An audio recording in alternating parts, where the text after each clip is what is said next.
Welcome to the Trig 2 math program. We'll look first at all the different things you can do. If I click down, anywhere I click, I can then drag this sine wave. You'd want to put it on the origin, put the glowing green vertex on the origin. If I grab the glowing green vertex, I can move it around. I can use the arrow keys to move it around like that. If I grab these little peaks, I can grab the peaks, I can move them left and right and up and down like that. You can stretch them, you can drag them around.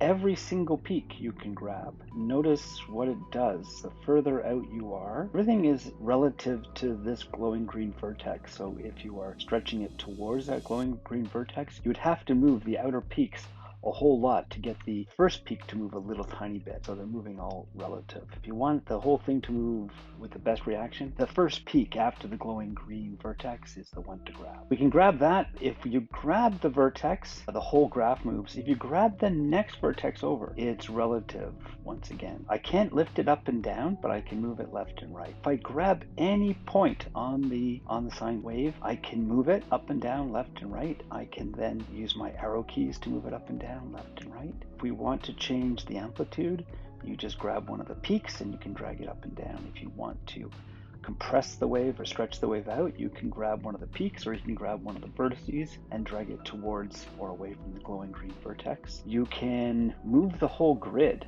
This is the cosine wave. Let's have a quick look at the tangent wave. Click, you get a wave like that. You can grab these points and drag them up and down or across. You can grab the vertex, move the vertex, use the arrow keys to move the vertex once you've grabbed it. Also, if you grab one of these points, once you grab it, you can use the arrow keys to control where it goes. You can grab these vertex points. You can zoom in.